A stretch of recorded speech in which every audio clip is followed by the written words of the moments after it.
जय हिंद दोस्तों, वेलकम है आप सभी का आपके अपने YouTube channel SK fire and safety में। दोस्तों, आज जो वैकेंसी के बारे में हम बात करेंगे वो है इंडियन आर्मी की हवलदार एजुकेशन की भर्ती। जो बच्चे अग्निवीर स्कीम को लेकर दुखित हैं कि हमें परमानेंट आर्मी में जॉब नहीं मिल रही, अब तो 4 साल करके हमें रिटायर हो जाना पड़ेगा या 4 साल की ही नौकरी होगी, उनके हर चीज़ में प्रॉब्लम, सामाजिक तरफ से भी प्रॉब्लम कि अरे ये तो परमानेंट थोड़ी भर्ती है, ये तो 4 साल के लिए आर्मी में जाएगा। उन बच्चों के लिए, उन कैंडिडेट्स के लिए उनकी चिंता खत्म। ये है परमानेंट भर्ती जो कि आप 49 ईयर्स तक करेंगे और according to the medical fitness के आधार पे आपकी सर्विस और आगे बढ़ सकती है। तो हम लोग बात करेंगे, जो वैकेंसी आई है वह है हवलदार एजुकेशन, जिसमें कि BA, BCom, MA, MCom, MSc, BSc, BTech, computer science से, इंफॉर्मेशन टेक्नोलॉजी से जो कैंडिडेट्स हैं जिन्होंने डिग्री ले रखी है वो लोग एलिजिबल है इसको अप्लाई करने के लिए। अब इसमें हम लोग बात करेंगे कि इसमें वैकेंसी जो है हवलदार की 3 कैटेगरी की वैकेंसी है। वो है आईटी साइबर, यानी कि हवलदार आईटी साइबर। जो बच्चे मैथ से या फिजिक्स केमिस्ट्री से बीए बीएससी है ऑनर्स लेकर, या जो बच्चे बीटेक हैं कंप्यूटर साइंस से या इंफॉर्मेशन टेक्नोलॉजी से, वो लोग हवलदार एजुकेशन आईटी साइबर में अप्लाई कर सकते हैं। नेक्स्ट जो कैटेगरी है इसमें वो है हवलदार इंफॉर्मेशन ऑपरेशन की। इसमें भी BA, MA, MSc, BSc, BTech in computer science, BTech in information technology से जिन्होंने डिग्री कर रखी है 50%, यहाँ ध्यान दीजिएगा कि जितनी भी ये डिग्री है सब 50% अनिवार्य है, वो अप्लाई कर सकते हैं। तथा नेक्स्ट जो कैटेगरी है वो है हवलदार लिंग्विस्टिक, यानी कि जिनको चाइनीज, रशियन और अरबी भाषा का नॉलेज है, वो तीनों कैटेगरी के जो कैंडिडेट्स हैं इसमें आवेदन कर सकते हैं। तो अब हम लोग इसको चलते हैं ऑनलाइन स्क्रीन पे देखते हैं। हाँ, ऑनलाइन स्क्रीन पर जाने से पहले एक बात बता दूं कि आर्मी की ये परमानेंट भर्ती है जो कि आप 49 ईयर्स तक कंटिन्यू कर सकते हैं, और अगर आपकी फिजिकल और टर्म एंड कंडीशन के हिसाब से और भी सर्विस आप आगे बढ़ा सकते हैं। तो आइए हम लोग स्क्रीन पे चलते हैं। तो आप जैसा कि स्क्रीन पे देख पा रहे हैं, भारतीय सेना में आईटी साइबर, इंफॉर्मेशन ऑपरेशन एवं लिंग्विस्ट वर्ग में हवलदार शिक्षा यानी कि हवलदार एजुकेशन की भर्ती के लिए अभ्यर्थियों से ऑनलाइन आवेदन आमंत्रित किए गए हैं। ये ऑनलाइन आवेदन वर्ष 2027 के लिए रजिस्ट्रेशन के लिए सूचना दिया गया है। तो आप इसको देख सकते हैं आईटी साइबर, इंफॉर्मेशन ऑपरेशन और लिंग्विस्टिक वर्ग में। तो दोस्तों, ये बहुत ही अच्छी और परमानेंट वैकेंसी रहने वाली है। ये अग्निवीर या अग्नि वायुवीर की तरह नहीं है कि 4 साल में ख़त्म। ये रहेगा 49 ईयर्स तक, और depend on your medical and performance ये आगे भी बढ़ सकता है। तो ये जो है वर्ष 2027 की अधिसूचना है। और यहाँ पे इस परीक्षा में एक चीज़ और ध्यान दीजिएगा कि परीक्षा क्षेत्र में mobile phone, smart watch, electronic जितने भी उपकरण हैं उनकी अनुमति नहीं होगी। इसलिए चाहे वो फिजिकल हो, मेडिकल हो, रिटर्न हो, किसी भी जगह पर आप ये तीनों चीज़ें लेकर नहीं जाइएगा। अब बात करें इस भर्ती की, तो ये भर्ती वर्ष 2027 के लिए, जैसा कि मैंने बताया, IT cyber, information operation, linguistic के एजुकेशन हवलदार के लिए है। जो भर्ती की प्रक्रिया रहने वाली है, देखिए, वो 7 पार्ट में होगी। भाग 1 जो है वह अर्हता मानदंड शारीरिक एवं चिकित्सा मानक में होगा। भाग 2 जो है वो ज्वाइन इंडिया आर्मी पोर्टल के माध्यम से आपका रजिस्ट्रेशन कराया जाएगा। भाग 3 जो है वो ऑनलाइन सामान्य प्रवेश परीक्षा यानी कि कॉमन एंट्रेंस एग्ज़ाम लिया जाएगा। और जो भाग 4 है वो भर्ती रैली, जिसमें कि आपका physical standard test and physical efficiency test and medical test किया जाएगा। भाग 5 जो है वो आपका स्किल टेस्ट एवं पर्सनल इंटरव्यू किया जाएगा। भाग 6 जो है वो आपका लास्ट मेरिट और ट्रेनिंग के लिए ऑफर लेटर रहेगा, बुलाएगा। और भाग 7 जो है अभ्यर्थियों के लिए महत्वपूर्ण निर्देश हैं। तो बात हम लोग यहाँ पे करेंगे भाग 1, अर्हता मानदंड शारीरिक एवं चिकित्सा मानक, यानी कि यहाँ पर आपका जो आयु सीमा रहने वाला है वो है 20 से 25 वर्ष, जो कि 1 जुलाई 2027 इसका कट ऑफ रहेगा। तो इसमें ध्यान दीजिएगा कि जिनका जन्म 1 जुलाई 2002 से 1 जुलाई 2007 के बीच में हुआ है वही आवेदन के पात्र हैं, ठीक है। और जो भर्ती रैली के समय जो प्रारंभिक दस्तावेज जांच के दौरान इनका जन्म प्रमाण पत्र 10वीं कक्षा ही मान्यता होगा। अब बात करें हम लोग एजुकेशन की, तो देखिए इनका जो शैक्षणिक योग्यता है यानी कि एजुकेशन क्राइटेरिया रहने वाला है वो है हवलदार आईटी साइबर,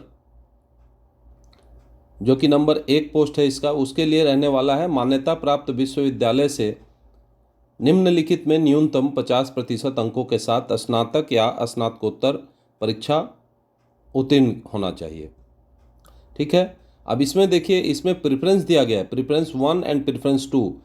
तो प्रेफरेंस 1 का मतलब है कि अगर ये सामने दिया हुआ बीएससी एमएससी सूचना सुरक्षा, बीएससी एमएससी सूचना प्रौद्योगिकी, बीएससी एमएससी साइबर सुरक्षा, बीएससी एमएससी साइबर फॉरेंसिक्स, है ना, और BSc MSc cryptology, BSc MSc या बीटेक कंप्यूटर साइंस से, बीसीए एमसीए अगर आपने कंप्यूटर एप्लीकेशन में कर रखा है, या बीएससी डाटा एनालिटिक्स या बीएससी डाटा साइंस से, या बीएससी एमएससी एआई एवं एमएल या इक्विवेलेंट कर रखा है, तो आपको प्रेफरेंस 1 दिया जाएगा। प्रेफरेंस 1 का फ़ायदा आपको लास्ट में पता चलेगा।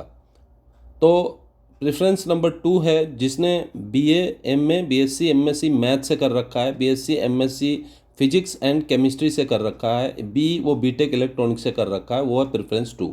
अब यहाँ पे देखिए मैंने बताया था ना, वरीयता 1 को जो वरीयता 1 में दिए गए क्वालिफिकेशन को रखता है उसको लास्ट में 30% बोनस मार्क्स दिया जाएगा। 30 marks, sorry not 30%, 30 marks bonus दिया जाएगा। नेक्स्ट बात करें हम हवलदार इंफॉर्मेशन ऑपरेशन की, तो ये भी मान्यता प्राप्त विश्वविद्यालय से 50% अंकों के साथ स्नातक या स्नातकोत्तर या इक्विवेलेंट होना चाहिए। यहाँ पर भी जो है प्रेफरेंस 1 और प्रेफरेंस 2 है।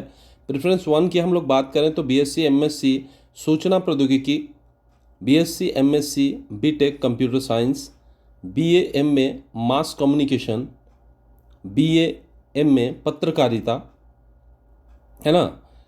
तो ये सब चीज़ें जो क्वालिफिकेशन है जर्नलिज्म टाइप की हैं ये, तो बीए एमए मनोविज्ञान, ठीक है, बीए एमए समाजशास्त्र, बीए एमए लोक प्रशासन, बीए एमए राजनीति विज्ञान, बीए सैन्य अध्ययन या रक्षा प्रबंधन या उसके इक्विवेलेंट का अगर आपने डिग्री लिया है तो ये आपको प्रेफरेंस 1 दिया जाएगा। प्रेफरेंस 1 का मतलब कि ये क्वालिफिकेशन जिसके पास रहेगा उसको 30 मार्क्स लास्ट में बोनस दिया जाएगा। अब हम लोग प्रेफरेंस 2 की बात करें तो बीए एमए अंग्रेजी लिटरेचर से, बीए एमए उर्दू लिटरेचर से, बीए एमए कश्मीरी लिटरेचर से, बीए एमए तिब्बती भाषा या लिटरेचर से, बीए एमए इतिहास, है ना, BSc multimedia, BA MA BSc MSc गणित से, बीएससी एमएससी भौतिकी विज्ञान यानी कि फिजिक्स से, बीएससी एमएससी केमिस्ट्री से, बीई और बीटेक इलेक्ट्रॉनिक्स से जिन्होंने कर रखा है वो वरीयता 2 यानी कि प्रेफरेंस नंबर 2 में रखे जाएंगे। देखिए जैसा मैंने बताया था यहाँ हवलदार इंफॉर्मेशन ऑपरेशन के लिए जो प्रेफरेंस नंबर 1 का जो एजुकेशन क्राइटेरिया जिनके पास है उनको लास्ट मेरिट में 30 मार्क्स का बोनस दिया जाएगा। अब बात करें हम लोग नेक्स्ट जो कैटेगरी है हवलदार लिंग्विस्टिक, जो जिन्होंने चाइनीज़ भाषा का जिनको ज्ञान है, और इसमें भी सेम वही है मान्यता प्राप्त विश्वविद्यालय से न्यूनतम 50% अंकों के साथ स्नातक या स्नातकोत्तर या समकक्ष। इसमें भी प्रेफरेंस 1 है जिन्होंने विदेशी भाषा चीनी में बीए एमए या चीनी भाषा में डिप्लोमा के साथ अंग्रेजी में बीए एमए या इक्विवेलेंट कर रखा है, उनको प्रेफरेंस 1 कैटेगरी में रखा गया। प्रेफरेंस 2 कैटेगरी में बीए एमए अंग्रेजी साहित्य, बीए एमए राजनीति विज्ञान, बीए एमए इतिहास, BA MA BSc MSc math, BSc MSc physics से, बीएससी एमएससी केमिस्ट्री से और बीटेक इलेक्ट्रॉनिक्स से जिन्होंने कर रखा वरीयता 2 की सूची में है। यहाँ भी सेम वही चीज़ है, हवलदार लिंग्विस्टिक के लिए जो प्रेफरेंस 1 में जिन्होंने एजुकेशन क्वालिफिकेशन क्राइटेरिया रखा है उनको लास्ट मेरिट में 30 मार्क्स बोनस दिया जाएगा। नेक्स्ट बात हम लोग करें हवलदार लिंग्विस्टिक जिनको रशियन भाषा का नॉलेज है, ठीक है, ये स्पेशली जो भाषाओं के नॉलेज वालों को ये भर्ती किया जा रहा है। तो सेम ऊपर की तरह क्वालिफिकेशन है, इसमें जो प्रेफरेंस 1 दिया जा रहा है वो विदेशी भाषा रूसी में बीए एमए, रूसी भाषा में डिप्लोमा के साथ अंग्रेजी में बीए एमए या इक्विवेलेंट। जो प्रेफरेंस 2 है वो BA MA इंग्लिश लिटरेचर से, BA MA राजनीति विज्ञान, BA MA इतिहास, BA MA BSc MSc गणित से, BSc MSc भौतिकी विज्ञान, BSc MSc केमिस्ट्री से, BE BTech इलेक्ट्रॉनिक्स से जिन्होंने कर रखा है उनको। और यहाँ भी वही चीज़ है, हवलदार लिंग्विस्टिक के लिए जो प्रेफरेंस 1 की कैटेगरी के एजुकेशन क्वालिफिकेशन रखते हैं उनको लास्ट में 30 मार्क्स बोनस दिया जाएगा, जो लास्ट मेरिट बनेगा उसमें। लास्ट है हवलदार लिंग्विस्टिक अरबी भाषा का, तो यहाँ पे ध्यान दीजिए, जो मान्यता प्राप्त 50% अंकों से स्नातक होने चाहिए, और वरीयता 1 में विदेशी भाषा अरबी में BA में, अरबी भाषा में डिप्लोमा के साथ अंग्रेजी में BA में या समकक्ष, और प्रेफरेंस 2 में BA में इंग्लिश से, BA में राजनीति विज्ञान से, BA में हिस्ट्री से, BA में BSc MSc मैथ से, BSc MSc भौतिकी विज्ञान, BSc MSc रसायन विज्ञान, BE BTech इलेक्ट्रॉनिक्स से जिन्होंने कर रखा है उनको प्रेफरेंस 2 कैटेगरी में रखा गया है। यहाँ भी सेम, जिनको प्रेफरेंस 1 कैटेगरी का एजुकेशनल क्राइटेरिया है उनको लास्ट मेरिट में 30 मार्क्स का बोनस दिया जाएगा। दोस्तों यहाँ देखिए, एक चीज़ यहाँ ध्यान रखिएगा कि हवलदार शिक्षा के जो तीनों सेक्शन है, इसमें तीनों कैटेगरी है, वो केवल किसी एक कैटेगरी में ही आवेदन कर सकता है। ठीक है, कैटेगरी का जो वर्ग है उसमें आवेदन कर सकता है, और जो कोष्ठक में दिया हुआ जितना भी विषय है उसका अर्थ है कि उस सब्जेक्ट में उन्होंने ऑनर्स कर रखा हो। ठीक है, ग्रेजुएशन में ऑनर्स कर रखा हो या ग्रेजुएशन में तीनों में डिग्री ले रखा हो। ठीक है, चलिए नेक्स्ट हम लोग बात करेंगे जो न्यूनतम शारीरिक मानक की। तो न्यूनतम शारीरिक मानक मीन्स जो फिजिकल स्टैंडर्ड टेस्ट में उनका हाइट वगैरह, वेट क्या रहने वाला है। ठीक है, मिनिमम वेट और मैक्सिमम वेट। तो यहाँ पे देखिए आपके सामने कैटेगरी दिया हुआ है और चेस्ट का भी एक्सपेंशन का दिया हुआ है, तो किस जगह के लोगों के लिए क्या है ये आप देख सकते हैं। तो मिनिमम एक अंदाज़ा लगा सकते हैं कि यहाँ पे कम से कम 155 सेंटीमीटर से लेके 165 सेंटीमीटर तक के कैंडिडेट्स जिनकी हाइट है 155 से 165 वो अप्लाई कर सकते हैं। और सेम उसी के सामने उनका वज़न कितना होना चाहिए, कम से कम और ज़्यादा से ज़्यादा, और चेस्ट कितना होना चाहिए विदाउट एक्सपेंशन, वो आपके सामने देख सकते हैं।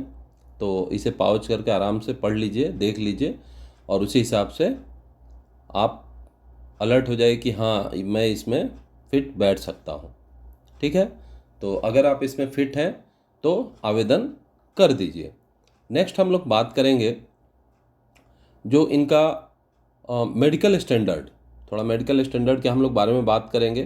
तो मेडिकल स्टैंडर्ड में जो भी फिजिकल और मेंटल रूप से स्ट्रांग होना चाहिए, चेस्ट स्ट्रांग होना चाहिए, कम से कम 5 सेंटीमीटर फुलाना चाहिए, जितना सामने दिया हुआ था ना चेस्ट का एक्सपांसन, तो उससे 5 सेंटीमीटर फूलना चाहिए। दोनों कानों को सुनने की क्षमता बढ़िया होनी चाहिए। प्राकृतिक दांतों की संख्या पर्याप्त होनी चाहिए, अर्थात 14 डेंटल पॉइंट्स और मसूड़े स्वस्थ होने चाहिए। अभ्यर्थियों की हड्डियों की विकृति, हाइड्रोसील, वेरिकोज नस और बौसीर जैसी बीमारियां नहीं होनी चाहिए। अभी इसमें जो है 1 टाइम रजिस्ट्रेशन होगा जो कि ज्वाइन इंडियन आर्मी पोर्टल से होगा। तो कैसे किया जाएगा उसके बारे में अपन बताते हैं। तो ऑनलाइन रजिस्ट्रेशन जो है केवल ज्वाइन इंडिया आर्मी पोर्टल के माध्यम से ही होगा। इसको लॉगिन करके अपनी योग्यता के हिसाब से आप उसमें अपना प्रोफाइल बना लीजिए, और इसमें सिर्फ आप एक बार ही आवेदन कर सकते हैं। और आपका जो ईमेल आईडी और मोबाइल नंबर है इसमें फ्यूचर के कम्युनिकेशन के लिए आप दे दीजिए। और उसके बाद ज्वाइन इंडियन आर्मी के वेबसाइट पे जो हाल का फ़ोटोग्राफ है, एकदम लेटेस्ट फ़ोटोग्राफ, उसे ही अपलोड करें। अपलोड किए गए फ़ोटोग्राफ के चेहरे का अगर मिलान नहीं होगा तो आपको कॉमन जो एंट्रेंस एग्ज़ाम है उसमें नहीं बैठने दिया जाएगा, यानी CE में। और परीक्षा केंद्र का आपका 5 विकल्प चुनना होगा, उसमें आएगा ऑप्शन, है ना। तो आपको जो भी है परीक्षा का सेंटर जो है आप जब रजिस्ट्रेशन करेंगे तब दे दिया जाएगा। और अगर कोई सेना भर्ती का कार्यालय ARO है तो आपको दिया जाएगा। बात करें हम लोग परीक्षा शुल्क की, तो यहाँ पे ऑनलाइन परीक्षा के लिए सभी कैंडिडेट्स को 250 रुपीज़ का फीस का भुगतान करना होगा। फीस का भुगतान करने का जो तरीका है वो maestro, master card, MX visa, RuPay card के माध्यम से भुगतान गेटवे के सुविधा, भुगतान गेटवे जो भी है उससे क्रेडिट कार्ड और डेबिट कार्ड दोनों से आप अप्लाई कर सकते हैं। इंटरनेट बैंकिंग और UPI से भी अप्लाई कर सकते हैं। और याद रखिए कि जो व्यक्ति अपना आवेदन वापस लेना चाहता है वो अप्लाई करने का 48 आवर्स के अंदर अप्लाई कर देगा। डुप्लीकेट, अधूरा, गलत तरीक़ा से भरा हुआ आवेदन स्वीकार नहीं होगा। ठीक है, बाकी आप इसको पॉज करके पढ़ लीजिए कि और इसमें क्या क्या क्राइटेरिया है। और इसकी एक अच्छी बात ये है कि इसमें कोई निगेटिव मार्किंग नहीं रहने वाला है ना। आगे आपको बताऊंगा इसमें बहुत अच्छा है रिटर्न का तरीका, थोड़ी सी आपको मेहनत करनी पड़ेगी। अभी देखिए, हवलदार शिक्षा में जो भर्ती का वर्ग है, जैसा कि मैंने पहले बताया था, हवलदार आईटी साइबर, हवलदार इंफॉर्मेशन ऑपरेशन, हवलदार लिंग्विस्टिक में चाइनीज़, रशियन और अरबी भाषा का नॉलेज होना चाहिए। ठीक है, तो ये चीज़ें तो पहले हम लोग डिस्कशन कर चुके हैं। अभी हम लोग बात करेंगे जो ऑनलाइन कॉमन एंट्रेंस एग्ज़ाम के लिए जो सीई है उसकी बात करेंगे। तो इसको आप थोड़ा सा देख लीजिए पॉज करके, और यहाँ पे ध्यान रखिएगा कि एग्ज़ाम शुरू होने के 1.5 घंटे पहले ही गेट खुलेगा और एग्ज़ाम शुरू होने का आधा घंटा पहले बंद कर दिया जाएगा। ठीक है, तो समय से अपने एग्ज़ाम सेंटर पे पहुँचे और वहाँ पे पहले जैसे कि मैंने आपको बताया था, जितना भी इलेक्ट्रॉनिक्स गैजेट है, मोबाइल, डिजिटल वॉच, ये सब चीज़ें आपको नहीं ले जानी है। ठीक है, वहाँ पे सुरक्षा बहुत कड़ी होगी और आपका प्रवेश पत्र जो है आधार कार्ड के अनुसार दिया जाएगा। तो ये सब चीज़ें आप पॉज करके पढ़ लीजिए, क्या क्या चीज़ें आपको आवश्यक है और किस प्रकार से आप अप्लाई करेंगे। ठीक है, तो दोस्तों मेरे हिसाब से तो ये भर्ती जो है ना, 2018 में लास्ट ये भर्ती आई थी, उसके बाद से ये भर्ती नहीं आई। अब लास्ट ईयर जो भर्ती आई थी उसमें बहुत सारे कैंडिडेट्स को पता ही नहीं चला कि वो वैकेंसी कब आई और कब चली गई। तो इसलिए एक अच्छा मौका है, आप इसे छोड़िए नहीं। और जो भी बच्चे ग्रेजुएट हैं 50% मार्क के साथ, वो इसे अप्लाई कर दें। अभी जो एग्ज़ाम का पैटर्न रहने वाला है, देखिए इसमें MCQ टाइप के क्वेश्चन होंगे और 2 पेपर होंगे। पेपर 1 में जो है आपका जनरल नॉलेज और general English, mathematic ability and reasoning रहने वाला है। ठीक है, और इसके जो मैक्सिमम मार्क्स हैं वो हैं 50 और प्रश्न भी आपके 50 रहने वाले हैं और एक प्रश्न 1 मार्क का रहने वाला है और गलत दिए हुए प्रश्न का उत्तर का कोई निगेटिव मार्किंग नहीं है और समय जो है 1 घंटा है। नेक्स्ट पेपर 2 की बात करें तो जिस ट्रेड में आपने एजुकेशन ले रखा है उस ट्रेड से संबंधित प्रश्न पूछे जाएंगे 100 और 100 ही आपके मार्क्स रहेंगे और प्रति जो प्रश्न है उसका 1 ही मार्क्स आपको मिलेगा और गलत उत्तर देने के लिए कोई निगेटिव मार्किंग नहीं है। 2 घंटे का समय रहेगा, टोटल 3 घंटे का समय। अभी यहाँ पर ध्यान दीजिए कि दोनों पेपर में आपको मिनिमम 40% मार्क्स लाना जरूरी है, दोनों ही पेपर में। ठीक है, तब जाके आप उस आधार पे physical performance test and physical medical test आप दे पाएंगे। ठीक है, जो भी स्टैंडर्ड टेस्ट है फिजिकल का और मेडिकल का दे पाएंगे। ठीक है, चलिए आगे हम लोग बात करेंगे। तो जो भर्ती रैली का जो फिजिकल फिटनेस टेस्ट है या फिजिकल मेजरमेंट टेस्ट है या मेडिकल टेस्ट है, वो किस प्रकार होने वाला है, वो सब आपको www.joinindiaarmy.nic.in पे डिटेल मिल जाएगा। ठीक है, चलिए अभी प्रवेश पत्र की हम बात करें तो एक चीज़ ध्यान रखिएगा कि जो प्रवेश पत्र आप बनवाइएगा वो आपको अच्छी गुणवत्ता वाले पेपर पे ही प्रिंट कीजिएगा। ठीक है, बाकी आप चीज़ों को पढ़िए, मेन चीज़ों को मैं तो रेड मार्क से हाईलाइट कर दे रहा हूँ, फिर भी आप जो है इसको पॉज करके और पढ़ते रहिए और अच्छे प्रकार से इसको पढ़ने के बाद आप बिल्कुल निश्चिंत हो जाइए। जैसा कि देखिए यहाँ पे लिखा हुआ है कि रंगीन फोटोग्राफ की 20 कॉपी जो कि 3 माह से पुरानी ना हो वो आपको साथ लेके जाना है। तो ये सब चीज़ें आप पढ़ लीजिए ठीक से, है ना। चलिए नेक्स्ट हम लोग बात करें शैक्षणिक प्रमाण पत्र की। तो जो भी प्रमाण पत्र यानी कि सर्टिफिकेट्स आपको स्कूल, कॉलेज, बोर्ड, विश्वविद्यालय से मैट्रिक, इंटर की जो भी मिली हैं वो सारे आपको एजुकेशनल क्वालिफिकेशन के मार्कशीट वगैरह सब आपको साथ रखने हैं। ठीक है, और भी चीज़ें हैं इसमें नियम कानून, जैसे कि मूल निवास प्रमाण पत्र है ना, जाति प्रमाण पत्र। ठीक है, इन चीज़ों का भी किससे होना चाहिए, किसके बनना चाहिए, फ़ोटो रहेगा नहीं रहेगा, सब चीज़ें आप इसमें पढ़ सकते हैं। महाविद्यालय, कॉलेज का जो कैरेक्टर सर्टिफिकेट है यानी कि चरित्र प्रमाण पत्र, उसके बारे में है ना। आपको जो नॉर्मल कैरेक्टर सर्टिफिकेट है, हाँ, वो सब चीज़ें। और फिर नेक्स्ट जो है आपका संबंध प्रमाण पत्र, यानी कि अगर कोई आपका आर्मी में है और आप उसके पुत्र हैं या आप जो विधवा के पुत्र हैं तो उसका जो है संबंध प्रमाण पत्र जो है, रिलेशनशिप सर्टिफिकेट भी आपको प्रस्तुत करना होगा। ठीक है, तो कहाँ कैसे होगा, क्या होगा नियम, इसको पॉज करके आप पढ़ सकते हैं। क्लियर। चलिए, तो इसमें हम लोग देखिए ये क्या है, आर्मी की जो भर्ती होती है ना, ये दूसरे नौकरियों से थोड़ी टफ इसलिए होती है कि इसका जो सर्टिफिकेट्स एंड मेडिकल, ये बहुत ज़बरदस्त चेकिंग होता है ना। आपका सर्टिफिकेट भी बिल्कुल ओरिजिनल और बढ़िया होना चाहिए और जो मेडिकल है वो भी आपका A1 होना चाहिए। मेडिकल में आपको कहीं कोई कमी नहीं होनी चाहिए। मेडिकल जो है की वजह से ही बहुत सारे लड़के आर्मी में या डिफेंस में जा नहीं पाते हैं। तो ये दोनों चीज़ों का आप ध्यान रखिएगा। बाकी सर्टिफिकेट्स तो अगर आप ओरिजिनल हर चीज़ के मामले में आप बना ही सकते हैं, कोई दिक्कत नहीं है। ठीक है, चलिए नेक्स्ट हम लोग बात करें तो यहाँ पे एक एफिडेविट देना पड़ेगा, शपथ पत्र 10 रुपये के गैर न्यायिक स्टाम्प पेपर पे, है ना। तो इसका शपथ पत्र का जो नमूना है वो परिशिष्ट ख यानी कि अनेक्स्चर बी आपको नीचे दिया हुआ है। सबसे नीचे आप जाओगे तो यहाँ पे परिशिष्ट ख मिल जाएगा, उसी के अनुसार आपको शपथ पत्र जमा कराना पड़ेगा। बिना शपथ पत्र वालों को रैली में शामिल होने की अनुमति नहीं मिलेगी। बात करें पैन कार्ड और आधार कार्ड की, तो पैन कार्ड और आधार कार्ड जो है अनिवार्य दस्तावेज है। ठीक है, पुलिस का जो है कैरेक्टर सर्टिफिकेट भी, सरपंच नगर सेवक साक्ष्य। अभी हम लोग बात करें शारीरिक दक्षता परीक्षा यानी कि फिजिकल प्रोफिशिएंसी टेस्ट जो है, उसमें आपको उत्तीर्ण होना जरूरी है। इसमें कोई मेरिट नहीं है, बट आपको पास होना है। जैसे कि 1.6 किलोमीटर 6 मिनट 20 सेकेंड में, पुलअप जो है वो 6 पुलअप कम से कम होने चाहिए। जिगजैग में आपको उत्तीर्ण होना चाहिए, क्वालिफाई यानी जिगजैग पास करना चाहिए। और 9 फीट का डिच जो है वो आपको वो भी क्वालिफाई करना है। तो यहाँ पे कोई ये आवश्यकता नहीं है कि आपको टॉप ही लाना है, सारे को जस्ट क्वालिफाई करना है। ठीक है, तो 6 मिनट 20 सेकेंड ध्यान रखिएगा 1600 मीटर के लिए। ठीक है, नेक्स्ट जो मेडिकल एग्ज़ाम आपका होने वाला है उसके बारे में आप थोड़ा बढ़िया से पढ़ लीजिए। आपका केवल ऊंचाई और वज़न और छाती जो कि दिया हुआ स्टैंडर्ड के हिसाब से ही अगर रहेगा तो ही आप पास कर पाएंगे। ठीक है, तो इसको पॉज करके आप मेडिकल के लिए हर चीज़ पढ़ लीजिएगा। और जो भी मेडिकल की जांच और भर्ती के बीच में 270 दिन से ज़्यादा का गैप नहीं होना चाहिए, नियम है आर्मी का।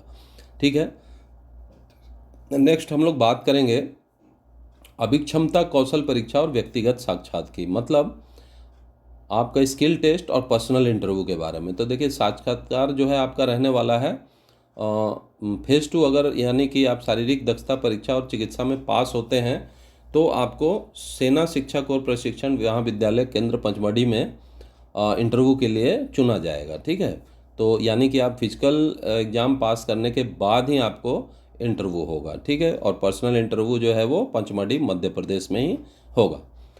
तो इसमें जो है इंटरव्यू में एक चीज़ ध्यान रखिएगा, उसमें सामान्य ज्ञान विषय में पारंगता और आपका स्किल के बारे में पूछा जाएगा, जो कि 50 मार्क्स का होगा। इसमें न्यूनतम आपको 25 मार्क्स यानी कि 50% लाएंगे तभी आप पास होंगे। तब आपकी लास्ट जो अंतिम मेरिट बनेगी वो आपका रिटन के पेपर 1, पेपर 2 और स्किल टेस्ट या इंटरव्यू, ये तीनों के आधार पे तैयार किया जाएगा। ठीक है, और जो बच्चे मेरिट में आएंगे उनको ट्रेनिंग के लिए रेजिमेंटल सेंटर्स पे या ट्रेनिंग सेंटर पे बुलाया जाएगा।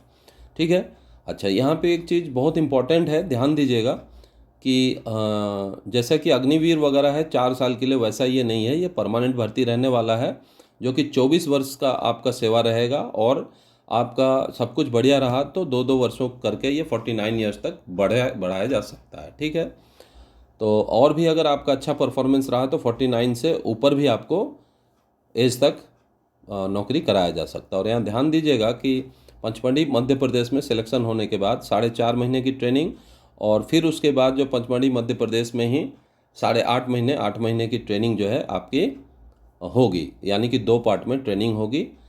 तो जो है कि ऑन जॉब आपका ट्रेनिंग रहेगा जो 34 सप्ताह वाला। और इसके बाद आपका प्रोबेशन पीरियड रहेगा।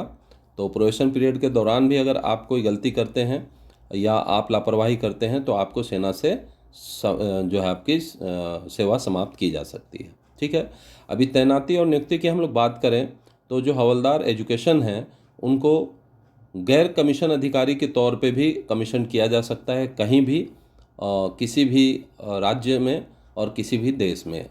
ठीक है, चलिए यहाँ पे और हम लोग बात करेंगे तो जो भी अप्लाई करेंगे वो अनमेरिड और इंडियन जो रेजिडेंशियल हैं वही लोग कैंडिडेट्स अप्लाई करेंगे। ठीक है, बाकी जो महत्वपूर्ण इम्पोर्टेंट जो निर्देश हैं वो आप इसमें पढ़ लें पॉज करके, क्या क्या रहने वाला है। और जो भी चीज़ें हैं ये आपको www.joinindianarmy.nic.in पर उपलब्ध है, वहाँ से आप इसके जानकारी और ज़्यादा ले सकते हैं। और अप्लाई भी आपको यहीं से करना है। ठीक है, तो बच्चों जो भी है आप इस देखते हुए मेहनत करें और और ये भर्ती बहुत ही अच्छी भर्ती है। अगर किसी को डिफेंस का शौक़ है या डिफेंस की सर्विस में जाना है तो ये बहुत अच्छा चांस है और बहुत ही अच्छे समझिए कि समय पे ये भर्ती आई हुई है। ठीक है, तो आप सभी ध्यान दें क्योंकि ये 2018 के बाद ये बंद हो गई थी, ये भर्ती आ नहीं रही थी और चूंकि ये परमानेंट भर्ती है इसलिए इसका इंतज़ार सबको था। ठीक है, तो अब ये भर्ती आ गई है और 2018 में बंद होने के बाद 2025 में भर्ती आई थी और उसके बाद अब जाकर 2026 में ये भर्ती आई है। ठीक है, तो इसको काफ़ी सावधानी पूर्वक आप पढ़ लें और अपने योग्यता का निर्धारण कर लें और अगर आप इसमें दिए हुए जितने भी ज़रूरी योग्यताएं हैं उनको पूर्ण करते हैं तो आप इसके लिए योग्य हैं, तो इसे आवेदन कर दें। ठीक है, और जो भी इसका योग्यता का निर्धारण है वो 1 जुलाई 2027 को कट ऑफ माना जाएगा। ठीक है, और यहाँ पे ईमेल आईडी और मोबाइल नंबर जो है वो आप पक्का इसमें सही दीजिएगा और यूज़र आईडी और पासवर्ड जो है वो अपने पास रख लीजिएगा। ठीक है, और इसमें ध्यान दीजिएगा कि आपके पिता का नाम, माता का नाम, जो भी है जन्म तिथि वो आपका मैट्रिक का या 10वीं का बोर्ड का सर्टिफिकेट के अनुसार ही दर्ज होना चाहिए। अच्छा, यहाँ पे ध्यान दीजिएगा जो भी आदमी सरकारी संगठन में सेवारत है तो इंटरव्यू के लिए अगर चुन लिए जाते हैं तो अपने डिपार्टमेंट से उनको एनओसी देना पड़ेगा और अगर इनको ऑफ़र लेटर वगैरह या एडमिट कार्ड किसी भी चीज़ में प्रॉब्लम आती है 10 दिन पहले तक नहीं मिलता है तो ये अपने नज़दीकी सेना भर्ती कार्यालय यानी कि ARO से स्पष्टीकरण हेतु संपर्क कर सकते हैं। ठीक है, और रैली स्तर पर प्रवेश के लिए जो है मेन है www.joinindianarmy.nic.in पे ही आप सब कुछ पता कर सकते हैं। ठीक है, टैटू वगैरह के बारे में आपको जानना है तो देखिए परिशिष्ट जो है अनेक्सर C के हिसाब से वो फार्म भरने पड़ेंगे। ठीक है, तो आप इसको देख लीजिए। यहाँ पे एक चीज़ ध्यान दीजिएगा कि भर्ती मुख्यालय जो भी है इसका डाक का पता जो है वो आपके सामने देखिए दिया हुआ है। मुख्यालय भर्ती क्षेत्र अम्बाला कैंट है ना, और मुख्यालय भर्ती क्षेत्र बेंगलुरु KM करियप्पा मार्ग बेंगलुरु में दिया हुआ है। नेक्स्ट जो है आपका चेन्नई है, फिर दानापुर कैंट है, फिर दिल्ली कैंट है, फिर उसके बाद जबलपुर, जयपुर राजस्थान, फिर जालंधर कैंट, फिर कोलकाता, लखनऊ कैंट और राजेंद्र सिंह जी रोड पुणे और मुख्यालय भर्ती क्षेत्र शिलोंग है। तो उसमें देख लीजिएगा आपका किस किस शहर का क्या क्या कैटेगरी है, उस हिसाब से आप आवेदन कीजिएगा। ठीक है, और बाद बाकी ये सब जो है परिशिष्ट क यानी कि अनेक्सर A है ना, तो शपथ पत्र के लिए फॉर्मेट है तो इन फॉर्मेट को आप देख लीजिए। इन फॉर्मेट को देखकर जो भी आपको ज़रूरत के हिसाब से है ये इन सारे फॉर्मेट्स जो दिए हुए उनमें से चुनकर जो आपको चाहिए उसे जेरोक्स निकाल लीजिए, है ना, उसे ऑनलाइन स्कैनिंग करके आप डाल सकते हैं। और जो भी दिशा निर्देश है और भी जो छूट गई हो उसे बहुत ध्यान से पढ़ें। शरीर पर टैटू का जो प्रमाण पत्र है इसे बड़े सावधानी पूर्वक भरिएगा। ठीक है ना, तो ये जितने भी हैं ये अनेक्सर D है यानी कि परिशिष्ट घ, इसमें टैटू के लिए प्रमाण पत्र और उसकी टैटू की फ़ोटो वगैरह सब दी हुई है। तो आप ये जो स्क्रीन पे आपने देखा इसको आप अगर ना पढ़ पाएँ तो पॉज करके आराम से इसको स्क्रीनशॉट ले लीजिए, आराम से पढ़िए, ध्यान से पढ़िए और सही तरीके से जो है इसको आवेदन कीजिए। तो दोस्तों आप लोगों ने देखा कि हवलदार एजुकेशन की जो ये भर्ती आई है ये एक्चुअली 2018 में इसकी लास्ट भर्ती आई थी, उसके बाद से ये भर्ती नहीं आई।